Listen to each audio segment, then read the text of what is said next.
La cadena Democracia presenta Controversia. Estamos retomando con fuerza, cumpliendo las metas previstas. Hay que actuar con la fuerza que se necesita. Controversia. Sería un subsidio directo al consumidor. Una zona de seguridad del Estado. Controversia. Temas relevantes analizados a profundidad. Controversia. Con Miguel Rivadeneira. Comenzamos.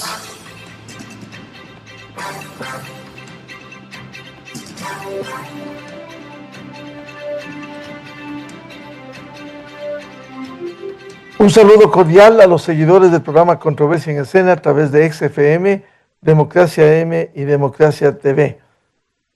Hoy queremos analizar un tema vinculado con la situación del sector minero en el país.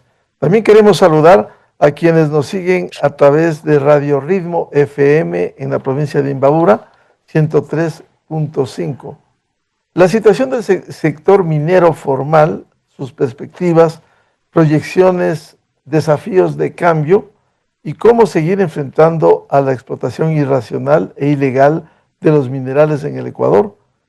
Hoy abordamos este tema con nuestras invitadas e invitado, María Eulalia Silva, presidenta de la Cámara de Minería del Ecuador, la doctora Elisa Morán, abogada y especialista en temas mineros, y el abogado Franklin Soria, experto, periodista investigador del sector minero y miembro del Observatorio de Política Minera.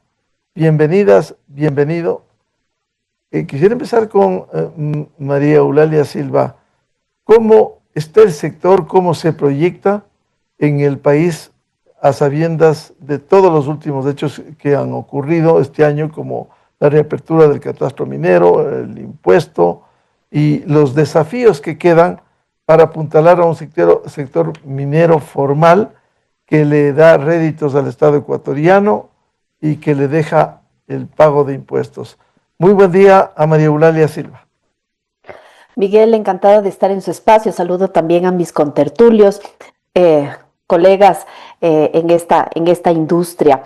Creo que la perspectiva de la minería a 2025 es prometedora, no exenta de un montón de desafíos, sin duda alguna, pero hay que tomar en cuenta que en este momento hay un excelente precio de los metales en el mercado. Esto va a hacer que las exportaciones de este año sean realmente unas exportaciones históricas, tomando en cuenta que apenas tenemos 2 minas a nivel industrial en producción. Sin embargo, me atrevo a decir que terminaremos este año sobre los 3.500, 3.600, inclusive me puedo quedar corta con ese número, en exportaciones durante este año. Pero eso no es solamente exportaciones, eso también es impuestos. Si el año pasado pagamos 1.200 millones de dólares en impuestos generales y sectoriales, seguramente en este año terminemos por sobre los 1.400 millones de dólares en impuestos. Esto es definitivamente positivo. Definitivamente positivo también es la lucha que le está dando el gobierno nacional a la minería ilegal. Eso inclusive es muy bien visto en los mercados. Los inversionistas desde fuera, lejos de ver eso como algo caótico, lo ven como una verdadera política de Estado frente a la minería ilegal, sabiendo además que este es un fenómeno que no solamente afecta a la región latinoamericana, andina sobre todo, sino también existen en otros focos del planeta, África, por ejemplo. Entonces, eso es bien visto. Otra cosa que creo que cabe recalcarse en este punto es la participación de los organismos multilaterales en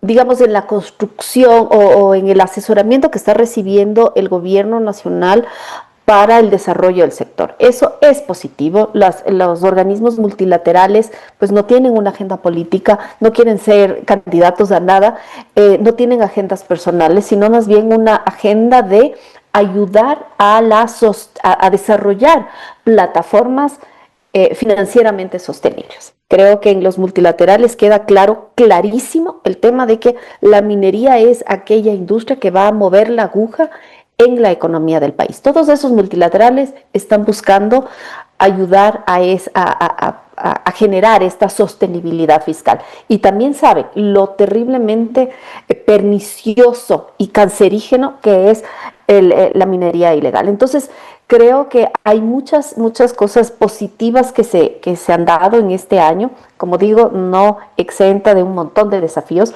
pero sí también hay que recalcar lo positivo.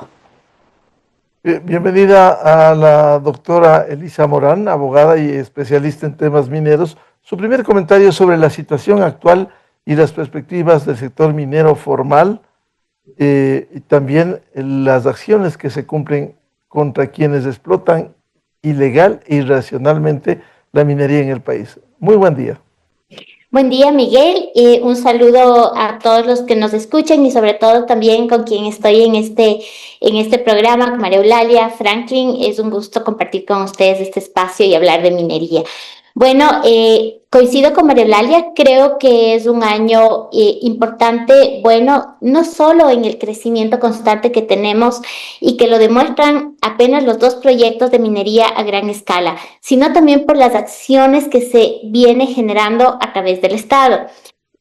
Justamente en contra de la minería ilegal. Creo que es un paso muy importante porque efectivamente esto permite que se consolide mejor la minería legal, que se controle la producción del mineral y sobre todo que se vaya estableciendo un proceso de trazabilidad. Y en este sentido creo que también hay grandes desafíos, Miguel, y yo nombraría 4 desafíos. 1, el fortalecimiento institucional. Este fortalecimiento institucional es fundamental para poder tener una gobernanza y un modelo de gobernanza definido a largo plazo. Tenemos que entender que los proyectos mineros son a largo plazo y superan gobiernos. Por lo tanto, este modelo de gobernanza tiene que ser fortalecido, así como la política pública. El Estado tiene que dejar de ser un juez político. Es una autoridad técnica, un mediador técnico. Por otro lado, también tenemos el gran desafío de ser parte de la transición energética, como lo mencionó María Eulalia. Vamos a la transición energética, se requieren minerales, por lo tanto, Latinoamérica y países como los nuestros con alto potencial geológico requieren de estos minerales. Ante eso, es importante entonces este modelo de gobernanza mineral para que pueda ser una extracción sostenible y participativa. Y al momento que yo digo participativa, creo que ese es el siguiente desafío: lograr una legitimidad social para que puedan operar los siguientes proyectos mineros, porque lo que queremos es que se consoliden estas inversiones de estos proyectos que ya están entrando en la fase de producción. Y como 4º punto, el tema del combate a la minería ilegal. Creo que las acciones, como decía, que ha tomado el Estado hoy por hoy son fundamentales, pero también vienen. ¿Qué va a pasar con esas acciones? No pueden ser acciones independientes o aisladas de una estrategia, de un plan de acción que tiene que ir acompañado no solo del establecimiento de una base militar en el lugar de Buenos Aires, por ejemplo, sino también cuál va a ser la presencia en territorio de parte del gobierno y de los actores mineros y sociales. Entonces, en ese sentido, creo que hay muchos desafíos.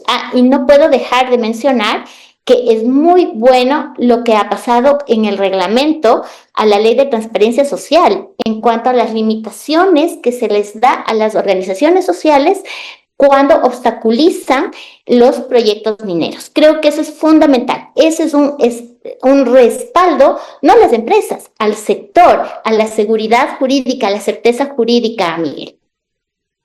Bienvenido al abogado Franklin Soria, experto, periodista, investigador del sector minero, miembro del Observatorio de la Política Minera. ¿Cómo ve desde la experiencia, desde el seguimiento que tiene la actual situación del sector minero formal? Hablaremos también del combate a la explotación irracional de los minerales en el Ecuador. Buen día. Hay que reconocer a este gobierno, muy buenos días, estimado Miguel, hay que reconocer a este gobierno el hecho histórico de haber combatido con una fuerza extraordinaria los focos de minería ilegal. Quedan algunos pendientes en el Alto Nangaritza, en el Nangaritza Sur, pero sin duda lo que se ha hecho es excepcional. Empezó con la declaratoria como amenaza a la seguridad nacional con el gobierno del presidente Lasso, y Daniel Noboa ha continuado ejerciendo ya acciones de hecho de poder militar sobre estos focos. Sin embargo, más allá de lo que puede constituirse como una presencia militar en el caso Buenos Aires, habría que consultar, habría que saber si se va a desarrollar alguna forma de minería, de pequeña minería en la zona, de manera que ese mineral presente y aflorado en esas montañas no sea una tentación precisamente para quienes están ahí, y que también ingrese este escenario al gran caudal de producción, exportación, regalías, encadenamientos productivos y empleo que supone una minería, una pequeña minería responsable. Volviendo al tema de la minería formal, si bien se ha evidenciado una voluntad política del presidente Daniel Noboa a favor de la minería, que lo diferencia de sus predecesores, es necesario que se cumplan los tiempos a los que se ofreció y se sometió la apertura del catastro minero. ¿Qué significa esto? Se aperturó para no metálicos, sin embargo, para pequeña minería ya llevan un retraso. ¿Qué va a pasar con la megaminería o la minería industrial? ¿Cuáles van a ser los tiempos? Hay que también consultar al gobierno qué va a hacer con las redes de corrupción enquistadas en las coordinaciones zonales, en las registradurías, en los registros mineros provinciales. ¿Qué va a pasar con aquello que es la base, que son las estructuras que sostienen y permiten el desarrollo de la minería ilegal? En ese sentido, Franklin, ¿cuál es el mayor desafío que se tiene hoy cuando se ha venido combatiendo con fuerza a la explotación irracional de los minerales? Primero, recordar que son 4 formas de gasto y pérdida que la minería ilegal significa para el país. Primero, la pérdida directa del material minero, del oro en este caso, al cual el Estado no accede de ninguna forma. Segundo, el costo que implican los operativos y el mantenimiento de los militares en las zonas hoy liberadas de minería ilegal. Tercero, el fenómeno que ya se dio en el año 2019-2020, cuando se incauta el material y va a las oficinas de Arcón, una de las entidades más corruptas hasta el momento en el Ecuador, y se realiza el cambiazo, es decir, al material que tiene oro se le cambia por material que no tiene valor. Ya el gobierno, el Estado recupera ese material y las redes de corrupción en las entidades de control minero lo desaparecen. Y la cuarta, y desde mi perspectiva, la más importante, el pasivo ambiental que generan los focos de minería ilegal. ¿Quién los va a resolver? La Constitución actual señala que es deber del Estado, y las leyes de minería señala que es el deber del Estado, en el último instancia, resolver esos focos de minería, esos pasivos ambientales. ¿Por qué son importantes? Para que el Ecuador evite los juicios, por ejemplo, el que tiene por Puyango-Tumbes, donde la contaminación minera formal de las plantas que funcionan regularmente contaminan un río binacional y el Perú ha demandado. Igual puede acontecer con el foco, con el pasivo ambiental en Buenos Aires, que es parte, las nacientes de estos ríos desembocan en el río Mira, que es un río binacional, podría pasar con Colombia. Entonces, todas esas preguntas, todas estas necesidades que tiene el Estado para precautelarse, precautelar la industria, son necesarias, sean resueltas. María Eulalia Silva, como decía Franklin Soria, ¿qué debiera pasar con este pasivo ambiental? Si bien hay buenas perspectivas en la explotación formal, sin embargo, no deja de ser un problema, un obstáculo, la minería informal. Creo que, sin duda alguna, hay que hacerse cargo de estos pasivos ambientales. ¿Quién debería hacerse cargo? Por supuesto, quienes contaminan. Es decir, en el mejor de los casos, deberíamos procurar como país que se cierre el círculo. No solamente denunciar, sino perseguir esos delitos, que los delincuentes vayan a la cárcel, sin duda alguna, que se confisque la maquinaria si es que es preciso, pero que también y sobre todo se hagan cargo de esos pasivos ambientales. Con mucha frecuencia nos preguntan cuánto está significando la minería ilegal, y hay algunas cifras, unas da el Ministerio de Ambiente y Energía, otras da las autoridades militares. Se podría estimar que el perjuicio económico estaría alrededor de los 1.500, 1.600 millones de dólares anuales. Seguro ese número se queda corto, porque ese número, si es que efectivamente fuera lo que representa la realidad, que dudo, estaríamos hablando solamente de cuánto es el robo de recursos geológicos, en cuanto esa minería ilegal se está exportando, vendiendo, transando de alguna forma. En ese número no está cuánto cuesta la remediación ambiental. Ese es un trabajo que todavía no se hace. Entonces, para hacerse cargo, obviamente, ¿no? Esto es claro, quien ensucia tiene que limpiar, quien contamina tiene que hacerse cargo de los pasivos ambientales, pero para eso también se requiere un estudio vasto de qué pasivos ambientales estamos hablando. Sabemos, a simple vista se ve los temas de deforestación. Habrá que ver, por ejemplo, dentro de estos pasivos ambientales, cuánto suelo agrícola ha sido acidificado. Habrá que ver cuántos ecosistemas de agua han sido contaminados con metales pesados. Es decir, parte de la lucha contra la minería ilegal también pasa por el levantamiento de información, también pasa por el levantamiento de datos y la cuantificación, ¿no? Porque todavía esto de los pasivos ambientales creo que es una idea un poco abstracta. No sabemos de qué estamos exactamente hablando ni de cuánto estamos hablando, pero definitivamente el Estado ecuatoriano tiene que perseguir a esos delincuentes y que además de todo se hagan cargo de toda esa contaminación. Doctora Elisa Morán, ¿qué debiera hacerse con este pasivo ambiental que hay en el país? Porque mientras surge la explotación racional de la minería formal, por otro lado, no solo que han logrado explotar irracionalmente, sino que están dejando un pasivo ambiental. Sí, de acuerdo, Miguel, y con Franklin y con María Eulalia, definitivamente creo que el impacto ambiental es lo que va quedando. O sea, hay la acción inmediata, pero va quedando estos impactos, y no solo el ambiental, sino el social, al cual me voy a referir posteriormente. Creo que qué hacer con esto es que esto es parte también de la gobernanza, de ir aterrizando lo que decimos del tema de la gobernanza. No podemos tener acciones aisladas en el caso de minería ilegal, sino que tiene que ir ligado a un plan estratégico, a un plan de acción.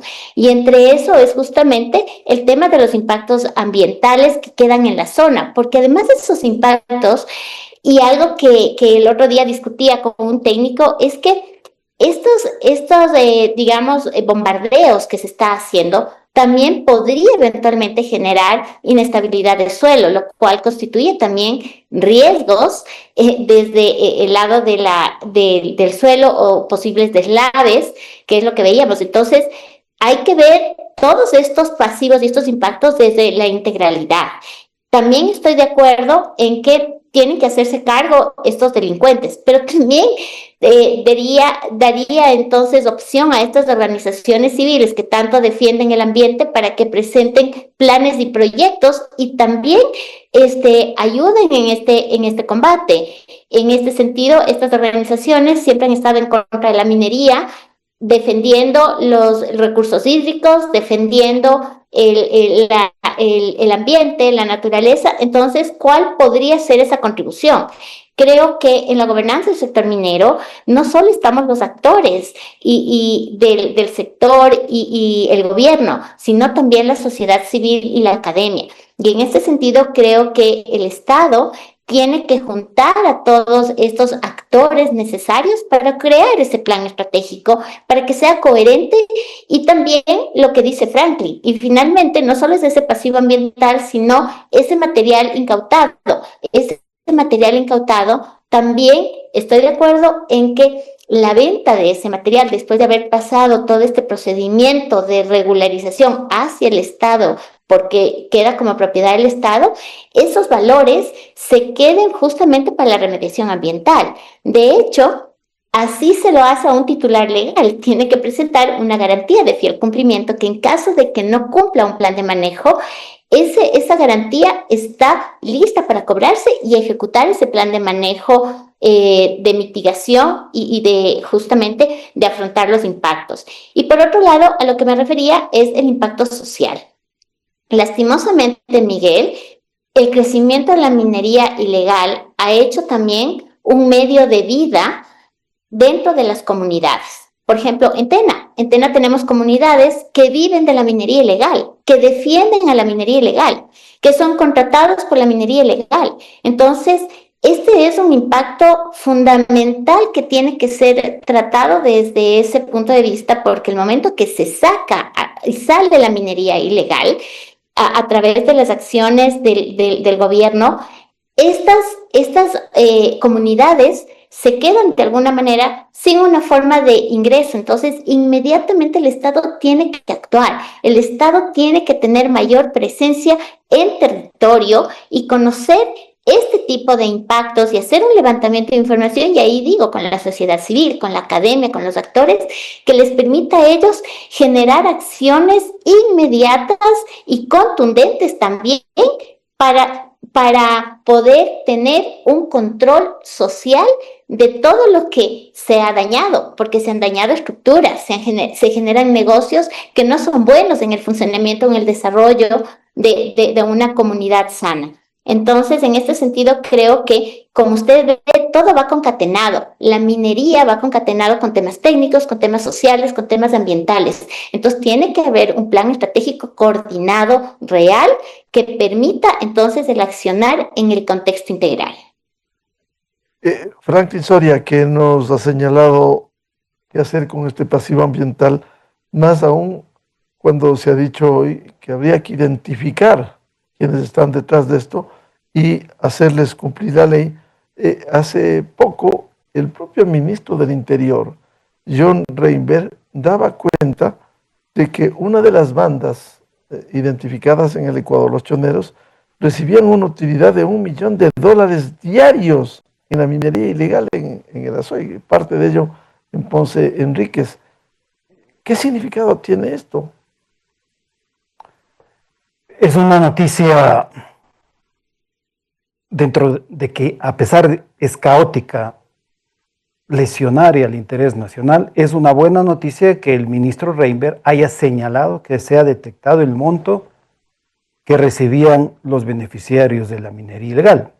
¿Por qué es importante? Porque significa que el Estado y sus entidades de inteligencia, de defensa, de seguridad, han detectado quiénes son los beneficiarios, la ruta del dinero, la forma de la exportación de ese oro ilícito, y por lo tanto, a partir de esta buena noticia que transmite el ministro, se puede determinar quiénes son y deben ser los responsables de la reparación del pasivo ambiental. Si es en Azuay, entiendo que se refiere a la zona de Pucará, a la zona de Camilo Ponce Enríquez, un cantón minero que tiene concesiones que trabajan dentro de la ley y otras que están bajo el dominio de estas fuerzas terroristas. Por lo tanto, es un hecho fundamental la declaración del ministro Reinberg.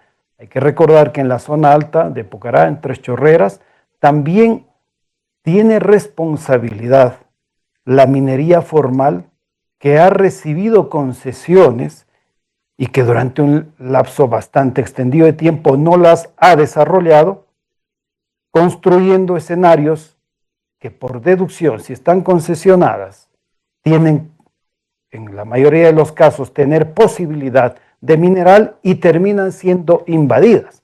Por lo tanto, esta reflexión que hago es un llamado para evitar que se dé lo que yo denomino la especulación minera, empresas que concesionan y que no desarrollan mina.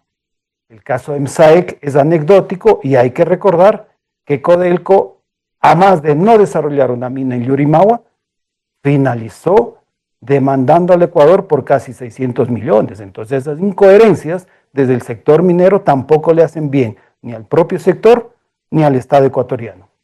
En ese sentido, Franklin, ¿cómo debiera operar el Estado a fin de que no quede en esta acción que ha sido resaltada del combate, incluso con bombardeos en sectores que se explotan irracionalmente, como el caso de Buenos Aires, Imbabura o Ponce Enríquez en el Azuay, sino que vaya mucho más allá en identificación a los responsables, incluso para que haya esta remediación ambiental? La doctora Morán ha señalado que la minería, con acierto, que la minería no solo es técnica, yo añadiría que tampoco es solo empresarial, tiene una relación con el Estado, como es evidente, tiene que tener una vinculación social y que la única forma de relacionar estos elementos es a través de una mesa minera en la que, desde mi perspectiva, demócrata como soy, periodista como he sido, se invite incluso al sector antiminero para que en lugar de llevar el debate anti-extractivista y extractivista a la calle, al conflicto, lo llevemos a las ideas, a los números, a los datos y se encuentre un camino cierto, equilibrado, para que el Ecuador pueda desarrollar los escenarios mineros y pueda controlar los escenarios de minería ilegal que se han destruido con un bombardeo, pero que seguramente si salen nuestros queridos militares, pues nuevamente tendremos afloraciones de minería ilegal. Es necesaria una mesa minera que invite y convoque, desde mi perspectiva, incluso a los que se oponen a la minería. ¿Y quiénes debieran integrar esa mesa minera? Bueno, el Estado y sus entidades, todas las entidades involucradas, desde la UAFE hasta la Fiscalía, desde el Viceministerio de Minas, de Ambiente, el SRI, quienes controlan los insumos y entrada de explosivos que se usan en minería, por supuesto los sectores empresariales, los gremiales, los investigadores, la academia, y vuelvo a reiterar, hay que debatir con el sector antiminero de manera que se demuestren las razones que tienen cada sector y se encuentre un gran pacto nacional para el desarrollo, para el equilibrio que nos permita salir de la postración económica que lleva el Ecuador desde la pandemia. María Eulalia Silva, si este problema no solo es ambiental, sino técnico, económico, social, ¿cómo debiera afrontar el Estado a fin de avanzar, fortalecer la explotación racional y seguir combatiendo con firmeza a la explotación irracional?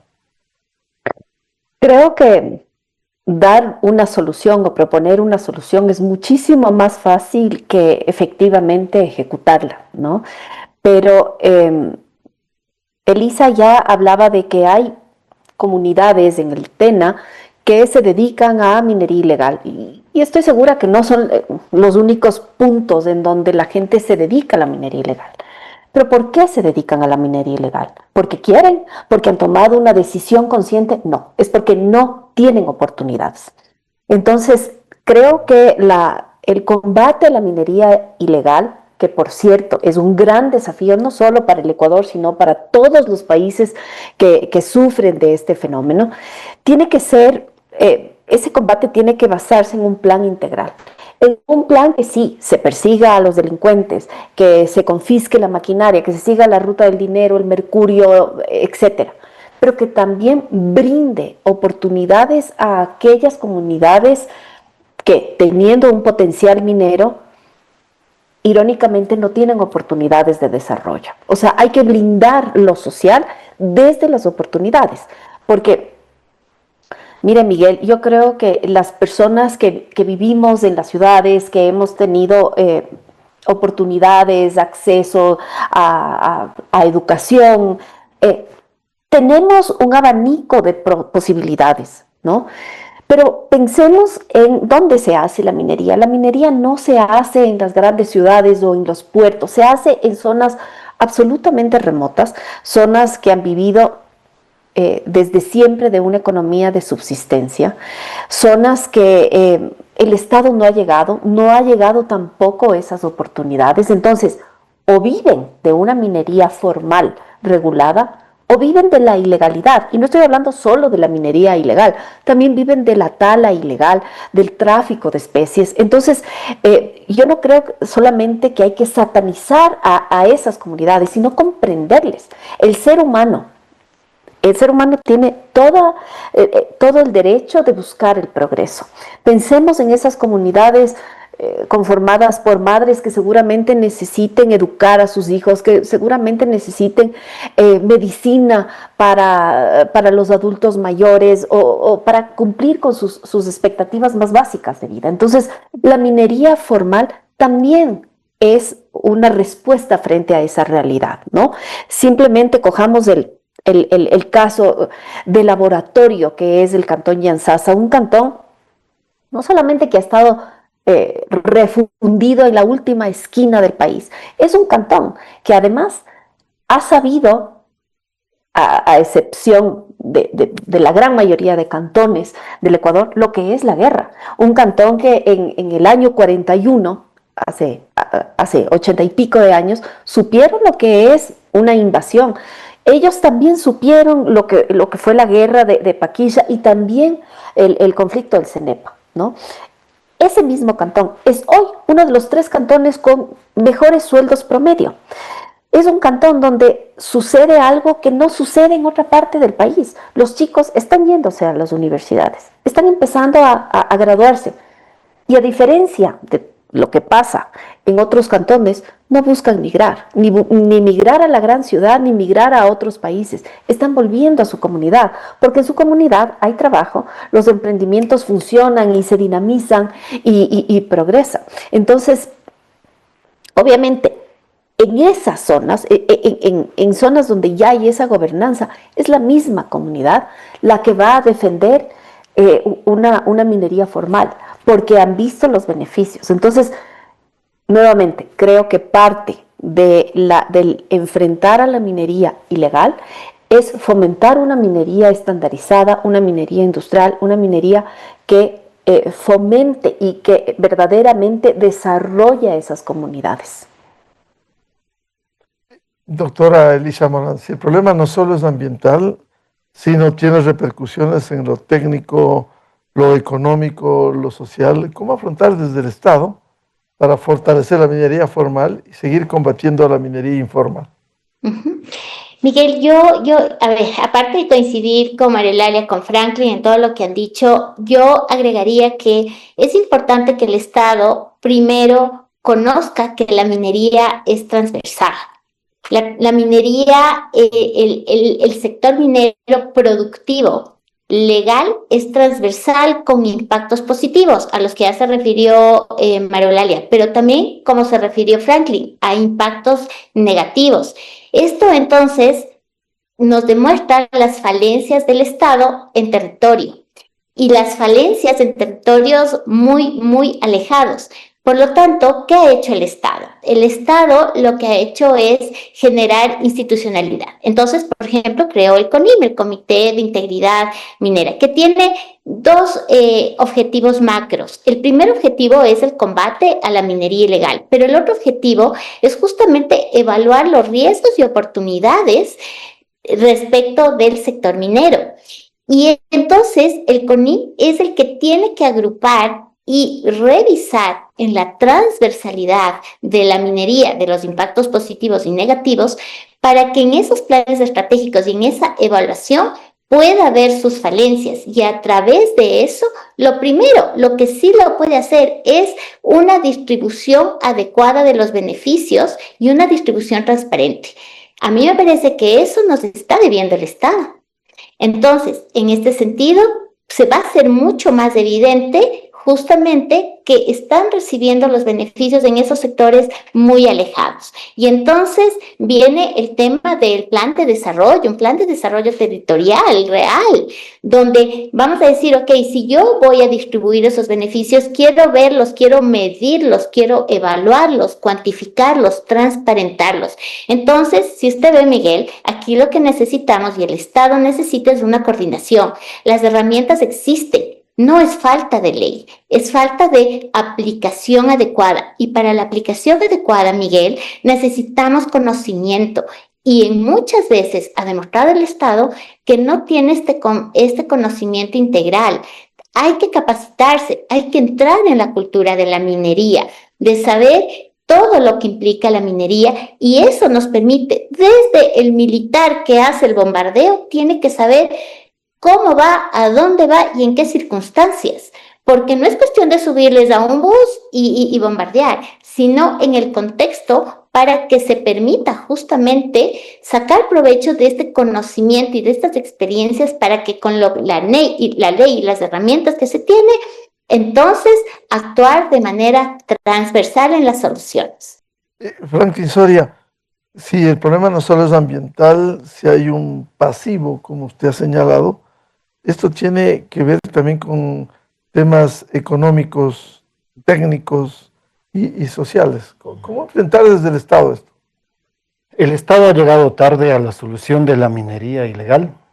Si hacemos un registro histórico, no fue por iniciativa del Estado que el combate a la minería ilegal se desató, fue por gestión de la prensa ecuatoriana. Varias colegas fueron quienes motivaron una conciencia ciudadana y por tanto una exigencia a los mandatarios para esta reacción. Esto significa que tiene también como solución a la minería ilegal un tratamiento educativo cultural. ¿Qué quiero decir con esto? En una de las ciudades patrimonio que tiene el Ecuador, Zaruma, extrañamente se ha normalizado, se ha regulado, forma parte de la cultura local la actividad de la minería ilegal bajo una denominación, el sableo. Sablear en Zaruma es común, normal, aceptado, rentable. Entonces ya hay una degeneración desde la sociedad ecuatoriana hacia este y otros delitos. Esto significa que el Estado tiene que invertir en educación, en actividades culturales en las zonas afectadas por minería ilegal, porque además ha habido un impacto por la violencia, por las redes de prostitución, por las redes de distribución de y fomento de consumo de drogas, y que no se puede resolver ya solamente desde mi óptica por el Estado. El Estado necesita la participación de multilaterales para resolver este fenómeno. Hay un estudio de la ONU que señala muy bien los alcances que tiene la minería ilegal, pero también tiene que participar la empresa privada, directamente la minera, no como una deuda, sino como una inversión social, de manera que cuando desarrollen mina o continúen en su actividad minera, no tengan que confrontar con una sociedad que se ha anclado ya a la minería ilegal. Por lo tanto, esta solución a este fenómeno no solo pasa por el Estado, pasa también por el sector social, por actividades culturales, educativas, por procesos de recuperación y regeneración a la que tiene derecho la naturaleza, según la Constitución vigente, y también a una participación desde las empresas mineras que a la final del día van a ser quienes ejerzan minería en esos escenarios. En ese sentido, ¿cuáles debieran ser los desafíos cuando hay grandes oportunidades? Se ha avanzado con el catastro minero, la apertura que existe. María Eulalia Silva, ¿cómo avanzar? ¿Cuáles son los desafíos que existen en medio de estas buenas perspectivas? No podemos negar que junto a las grandes oportunidades hay desafíos. Junto a las grandes acciones que se están haciendo en este momento también hay grandes desafíos. Algunos, por ejemplo, el catastro minero todavía no está abierto del todo, está abierto parcialmente para pétreos, pero es necesario abrirlo también a la gran minería metálica de la manera más transparente y permitiendo igualdad de reglas para todos los postulantes. Creo que el Ecuador tiene que ser absolutamente selectivo al momento de otorgar concesiones. No solamente queremos inversión de calidad. Inversión que cumple estándares, inversión que no solamente se limite a cumplir la ley, porque eso es lo mínimo, sino que también se comprometa al desarrollo de las comunidades. Ese es un gran desafío. Otro desafío definitivo es la seguridad jurídica y la estabilidad tributaria, ¿no? Eso no podemos dejar de verlo y dejar de observarlo. A pesar de que el Ecuador es un país muy poco explorado en lo minero, nadie duda del potencial geológico que tiene el Ecuador. Sin embargo, la pregunta es, ¿por qué no terminan de aterrizar las grandes compañías mineras que están al lado, que están en Perú o que están en Chile? ¿Por qué no lo hacen? Es por el tema de la inseguridad jurídica, que no es un problema de este gobierno, es un problema más bien atávico del Ecuador, ¿no? Entonces, esas compañías mineras están todo el tiempo sobrevolando el país. Están reuniendo, se están viendo qué perspectivas hay, están conversando, pero no terminan de aterrizar. Es más, algunas de las llamadas majors que han estado aquí se han ido. Entonces, ¿y eso por qué? Porque el Ecuador a la final no es tan atractivo al momento de la prospección. No, no. El Ecuador no genera una estabilidad jurídica y tributaria. Y eso es lo que busca todo inversionista. A mí me gusta reflexionar sobre este tema, y es que la naturaleza, hay cosas que podemos cambiar y hay cosas que no podemos cambiar. Lo que no podemos cambiar, pase lo que pase, es la configuración geológica del país. Y la naturaleza ha sido tremendamente generosa. No solamente que es un país megadiverso, sí, también es un país rico geológicamente. Y eso no podemos cambiar, afortunadamente. Lo que sí podemos cambiar es todo lo que pasa sobre el subsuelo, ¿no? Es decir, políticas, si es que eventualmente vamos a una asamblea constituyente, esta podría ser la gran oportunidad de verdaderamente fijar un marco normativo que le permita estabilidad tributaria, estabilidad jurídica, y que finalmente permita el ingreso de grandes capitales de inversión. Nuevamente, veamos lo que está pasando al lado de nuestro país hermano, Perú. A pesar de la tremenda inestabilidad política que ellos tienen, desde las reformas del año 93 en Perú, esto le permitió a este país pasar de ser el país que menos crecía en la región a ser el país que más creció en la región. ¿Por qué? Porque hubo ciertos cambios a nivel constitucional que permitieron que aterricen finalmente las grandes inversiones. Y voy a dar un ejemplo que habla por sí solo. El año pasado, en el 2024, el Ecuador, entre todas las industrias, pudo captar 232 millones de dólares en inversión extranjera. Eso es una gota. El Perú, en ese mismo periodo de tiempo, atrajo 6.799 millones de dólares. ¿Por qué? Porque el Perú es más chévere, porque hay mejor comida en el Perú. No, es por la estabilidad jurídica y tributaria. Tenemos la oportunidad, o podríamos tener la oportunidad de oro para reformar el marco y poder generar estos pequeños cambios que dan esa plataforma para que finalmente aterricen los capitales de inversión. En ese sentido, doctora Elisa Morán, ¿cuáles debieran ser los desafíos en estas condiciones para fortalecer la minería formal y seguir combatiendo con firmeza a la minería informal? Bueno, yo me referiría también a la seguridad jurídica, pero vista desde dos aspectos. Primero, la eliminación de la discrecionalidad política. La seguridad jurídica en el sector minero, en los sectores estratégicos, se da en virtud de la certeza que le da al inversionista con reglas claras, visibles y previsibles. Esto entonces quiere decir que pueden superar gobiernos, porque la minería supera gobiernos, son proyectos a muy largo plazo. Entonces, en la medida que se da esta certeza y se elimina la discrecionalidad política, no tenemos las situaciones como el caso de Loma Larga, donde hoy te otorga la licencia, mañana te suspendo y pasado, con una presión política, te la revoco. Entonces, en este sentido, el otro desafío es ya una definición concreta, aterrizada, de la política minera del Estado, que tenga objetivos medibles, planificación territorial y una visión a largo plazo. Esto es importante, Miguel, porque solo así ya nos han demostrado, como dice María Eulalia, otros países. El Perú, a pesar de tener una incertidumbre política con sus gobernantes, la inversión sigue llegando.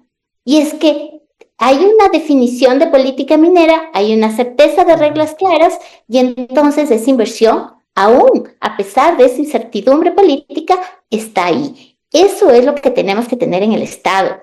Y eso es lo que se tiene que, aprovechando la oportunidad de la constituyente, dar ese giro para que eso efectivamente pueda fortalecerse. Ahora bien, no solo, como he dicho antes, no solo es cuestión, tenemos las leyes, es cuestión de cómo las estamos aplicando. Y aquí es importante esa decisión técnica de autoridad. Y nuevamente repito, la autoridad no puede ser un juez político, es una autoridad técnica que tiene que hacer cumplir, y la obligación y la responsabilidad es de dar esa certeza, y ahí nace la seguridad jurídica. Franklin Soria, a ver, este tema de la seguridad jurídica que es tan fundamental, no solo en el ámbito de la minería, sino en general en el país. Se ha citado hoy el caso del Perú. Efectivamente, Perú tiene una solidez institucional, una estabilidad, Banco Central y sus instituciones, que no se cambian más allá del cambio de un gobierno. 8 presidentes durante los últimos años, 4 de ellos en la cárcel, y sin embargo sigue fluyendo la inversión extranjera, el riesgo país es bajo, a diferencia del Ecuador, que ha habido un logro de reducirlo. Sin embargo, digo, allí está el desarrollo, en el caso de la minería, a diferencia del Ecuador. ¿Cómo lograr esa seguridad jurídica y la seguridad institucional? Porque Perú, al igual que Chile o Brasil, por citar países cercanos, donde han convivido experiencias políticas de muy diferente visión, de muy diferente ideología, estos países, Chile, Perú, Brasil, no han perdido, han entendido su sociedad, sus ciudadanos, sus actores, que es fundamental tener un norte, un objetivo. Es decir, si Brasil tiene como objetivo mantenerse entre los países, sus economías más pujantes del mundo, en un país regionalmente importante, los conflictos políticos, ideológicos quedan a un segundo plano. Igual ha acontecido en Chile, donde ha convivido la minería con expresiones ideológicas contrarias a la minería. ¿Qué sucede y qué falta en el Ecuador? Pues precisamente conocimiento, debate, para entender que puede un país megadiverso como el nuestro convivir y desarrollar mina sin afectar la riqueza biológica, biótica. ¿Esto qué significa? La ley actual determina que se puede hacer que se puede realizar minería en determinados espacios, y es taxativa, tajante, no en zonas urbanas, no en parques naturales, no en reservas. Entonces, si está dicho, no es prudente que se genere un abanico de debate exagerando los alcances que podría tener la apertura del catastro minero que demanda María Eulalia Silva. Es importante también entender, ya desde la óptica de la geopolítica mundial, que países que son eminentemente verdes, como Noruega, ellos han desarrollado su riqueza y su estabilidad en base a un extractivismo, el extractivismo del petróleo. Entonces, ¿por qué tendría el Ecuador que ser la excepción donde no se pueda desarrollar a la vez actividades extractivas y preservar el ambiente, donde la riqueza que genera el extractivismo se invierta en el desarrollo, en la investigación de esta riqueza biótica, genética que tiene la Amazonía, por citar un ejemplo? ¿Qué es lo que hace falta? Un gran debate nacional, un pacto, una convergencia de las miradas y de las ideologías para un solo objetivo. ¿Y cuál es este? Desarrollar, salvar al Ecuador de las crisis en las que están entrando regiones como el África o la propia América Latina, ¿verdad?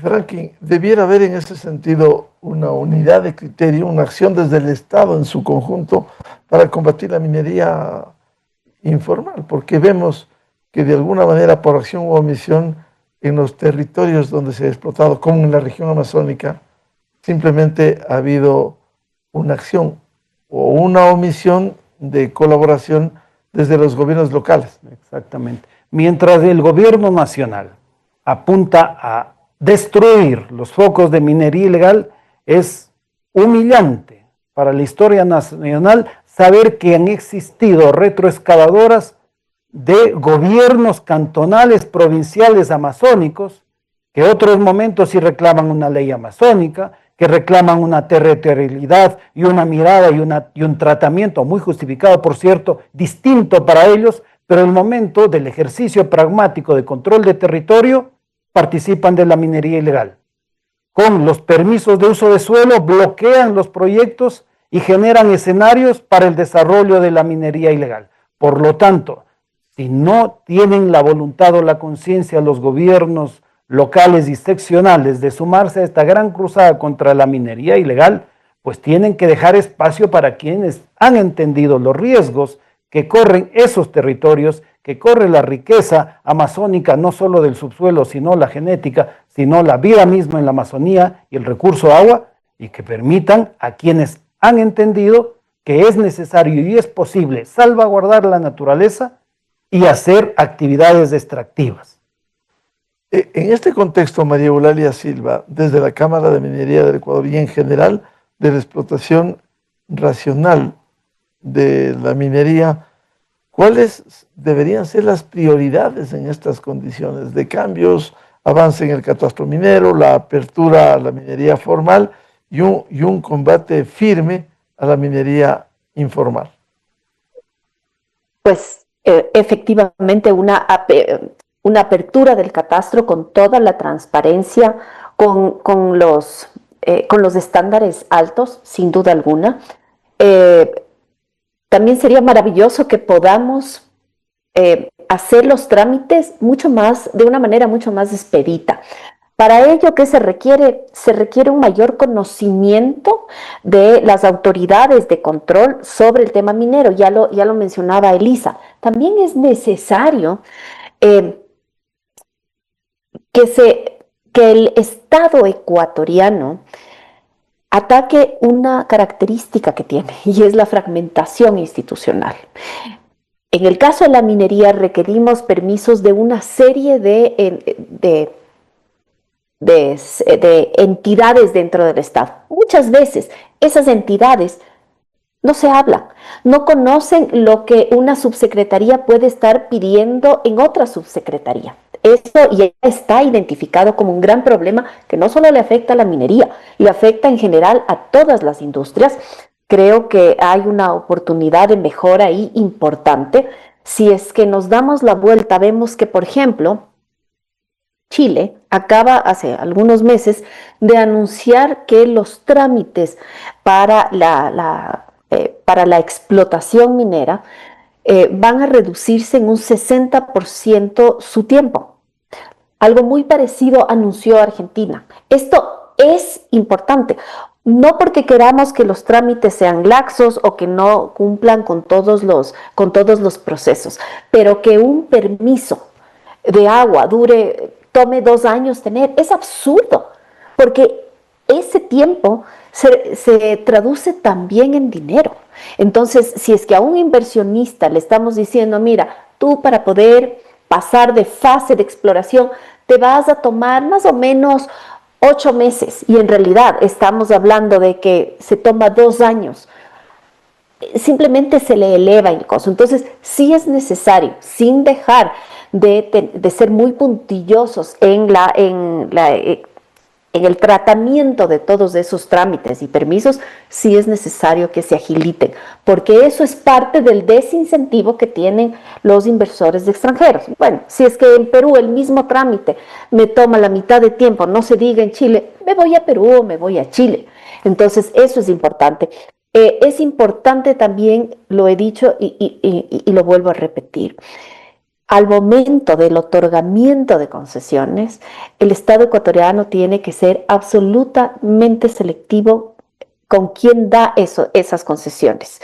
Y creo que el criterio número uno debería ser aquellas compañías que tienen capacidad probada en otros sitios de poder desarrollar las economías comunitarias, las áreas de influencia, ¿no? Por supuesto también una experiencia probada en un buen manejo ambiental. Doctora Elisa Morán, ¿cuáles debieran ser las prioridades en este contexto en la explotación racional minero, más allá de los avances al restablecer el catastro minero, la apertura a la minería formal y el combate a la minería informal? Bueno, Miguel, yo coincido con lo que también María Eulalia dice. Creo que es necesario y el desafío es generar una política nacional de coordinación. Definitivamente, necesitamos de esta coordinación interinstitucional que además permita procesos digitalizados, procesos de trazabilidad pública, de reglas claras para estos permisos previos, porque efectivamente, nuevamente volvemos al tema de operativo, o sea, volvemos a caer, la ley está, pero operativamente no funciona. Todos están desconectados, Miguel. Te otorgan un título minero, pero los otros actos que te dan la certeza, e inclusive el Estado, para poder hacer un control adecuado de que si está o no generando un impacto o está generando un daño, en este caso ambiental, necesita el documento técnico. Entonces, esta coordinación es fundamental, tienen que alinearse los procesos operativos. Ahí es donde yo le veo que es el gran desafío. Las leyes, los instructivos, podemos seguir creando miles de normativas, pero mientras no hay esta coordinación y alineación, esa es la otra, de todas las entidades para funcionar en tiempos, en plazos y con un objetivo común, entonces seguiremos discutiendo esto en el resto de los años y seguirán generándose los problemas y seguirán los proyectos paralizándose. Entonces, no terminaremos de despuntar al desarrollo de una verdadera minería de aporte y beneficio. Seguiremos más bien en los planteamientos del combate a la minería ilegal, porque estos lugares, Miguel, donde existe potencial geológico, se desarrolla la minería. Y si le frenamos a la minería legal, va a venir la minería ilegal. Entonces tenemos que actuar en esta política nacional de coordinación para que las cosas fluyan. En el marco, obviamente, de la transparencia, en el marco de la selectividad, estoy de acuerdo con María Eulalia, ¿sí? Para que saber quién está atrás. Yo decía esta mañana, al minero hay que controlarlo. Hay que saber quién es ese minero, quién está atrás de ese minero. Y adicionalmente también tiene que tener la trazabilidad del mineral y de lo que está haciendo con ese mineral y cómo lo está obteniendo ese mineral. Entonces, en este sentido, creo que esos son los grandes desafíos, Miguel. Franklin Soria, de su experiencia, ¿cómo lograr esta coordinación interinstitucional? ¿Cuáles debieran ser las prioridades en estas condiciones? Depurar las entidades de control minero, de control ambiental, ARCOM, transparentar, evaluar la gestión de los exfuncionarios, sobre todo los directivos, hacer un seguimiento de los funcionarios que recorren territorio, una depuración de los transportistas, porque nosotros como investigadores hemos constatado que son los transportistas, el chofer de ARCOM quien sopla a los ilegales cuando llegue el operativo, es decir, aterrizar la voluntad política acertada de este gobierno, manifestada a través de los bombardeos a la minería ilegal, a los escenarios donde uno debería pensar que no puede acontecer esto, pero acontece. Es decir, el caso Buenos Aires empezó por una filtración de información geológica de un yacimiento superficial. ¿Quién lo hizo? Algún geólogo que formó parte de las entidades mineras. Entonces, iniciar depurando para saber y ver con quiénes realmente puede y debe contar el gobierno y el Estado. En segundo, construyendo lo que he denominado una mesa minera en la cual se involucre a la a los gobiernos locales y provinciales para que, lejos de obedecer a sus ideologías o a sus agendas políticas, entiendan que el Estado, y todos, Estados Unidos, Sudáfrica, China, incluso los más pequeños y emblemáticos del pachamamismo como Bolivia, viven y conviven con el extractivismo.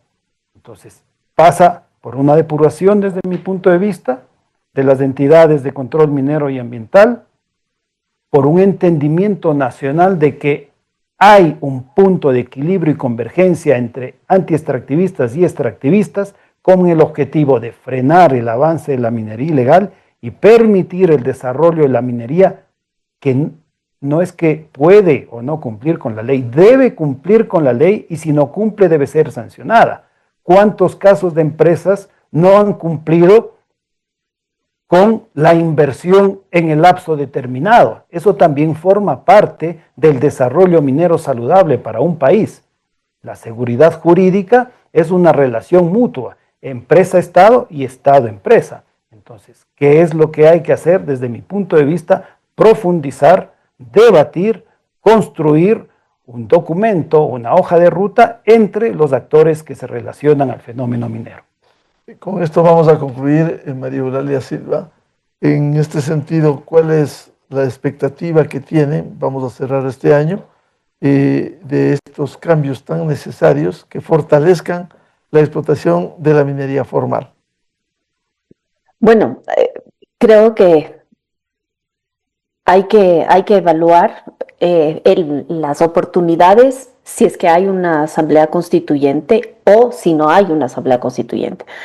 Obviamente, si es que hay una asamblea constituyente, las oportunidades para reformular todo el marco normativo se vuelve enorme desde su propia base, que es la Constitución. Si es que no hubiese esa posibilidad, de todas maneras, creo que el trabajo normativo va a ser bien intenso en los próximos meses, en los próximos años, para poder avanzar en la minería. ¿Cuál es la expectativa? Bueno, la expectativa, lo de siempre, seguridad jurídica, ¿no?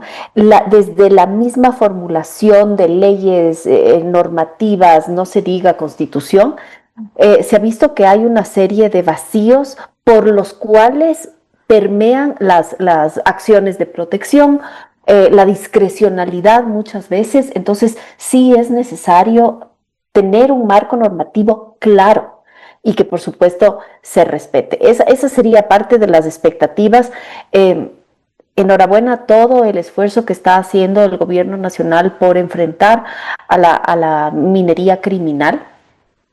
Sin embargo, lo dicho, ¿no? Hay que también, dentro de toda esta política de ataque, entender lo que están viviendo las comunidades y darles una oportunidad digna y viable de progreso. Eso es una minería responsable. Abrir ese catastro minero con las reglas absolutamente claras y transparentes para todos y bueno, intentar que estos permisos que toman muchísimo tiempo se busque agilitarlos. Yo felicito nuevamente al gobierno nacional la apertura que ha tenido para trabajar con multilaterales. El desarrollo que vemos en Perú no es solamente un desarrollo que vino de la noche a la mañana y con un cambio constitucional en el 93. Allí también estuvo la mano de los multilaterales que les ayudaron profundamente a depurar su normativa, sobre todo normativa secundaria, que les permitió este avance, no solo en minería, sino en una serie de industrias. Así es que tenemos muchas oportunidades, tenemos muchas cosas por hacer, muchos desafíos, pero simplemente para terminar esta intervención, yo quiero llamar a la reflexión, y es que el Ecuador tiene un montón de recursos geológicos que no solamente podemos producirlos, debemos hacerlo. Es una obligación moral que tiene el Ecuador, la buena gobernanza de estas posibilidades para el bien de los ecuatorianos. No hay que preguntarse si sí o si no. Hay que preguntarse cómo lo hacemos de la mejor manera para que este país salga adelante, porque tiene con qué salir adelante.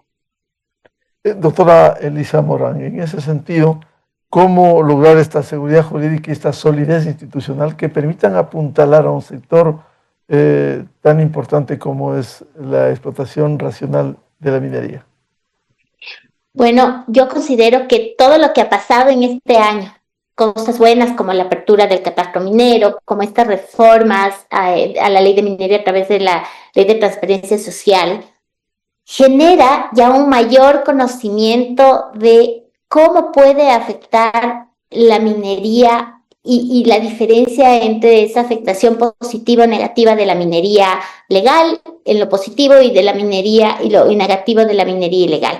Y en ese sentido creo que esto constituye de alguna forma ya un paso para ir fortaleciendo la institucionalidad en todos los aspectos que hemos hablado, en la estabilidad regulatoria que le da la seguridad jurídica, en la necesidad de planes estratégicos sostenidos en el tiempo, la mayor presencia en territorio por parte del Estado y obviamente un mayor conocimiento de cómo funciona el sector minero que les permita justamente evidenciar todo este tipo de circunstancias, momentos o acciones que pueden generarse en perjuicio del Estado, en perjuicio de un sector, en perjuicio de la economía del Ecuador. Entonces, yo creo que esto es un gran desafío, pero ya cada vez vemos que estas acciones,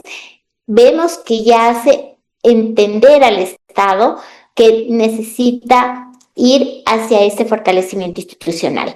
Esperamos que el próximo año y con una constituyente que justamente como decían aquí pueda abordar estos aspectos, pues entonces sea mucho más contundente en que podamos tener un equilibrio con el desarrollo sostenible, pero también con la legitimidad social. Eso también creo que es importante hablarlo, ¿no? No puede haber una seguridad jurídica propia si no tenemos esa legitimidad social en la que tenemos que trabajar los actores del sector. Tiene que trabajar el gobierno, tenemos que trabajar las empresas, tenemos que trabajar aquellos actores que somos parte de este empuje de la minería legal.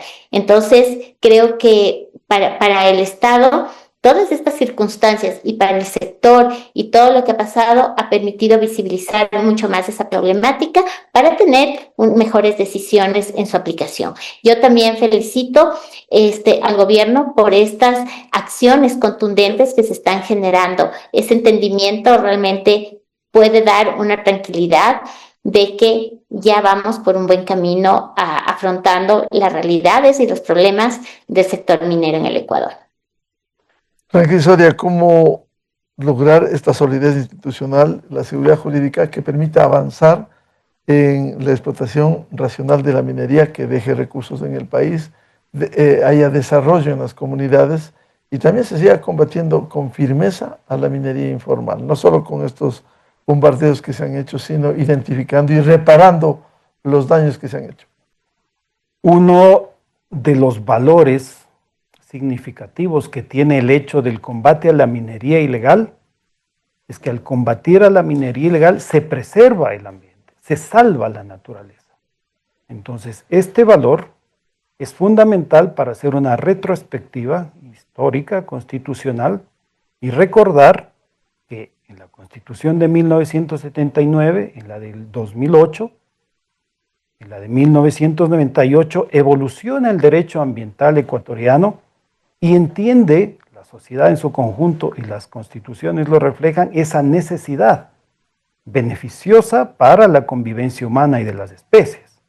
A la par con el boom petrolero, las constituciones también reconocen la importancia del sector extractivo petrolero, luego minero, hasta determinarlo como sector estratégico.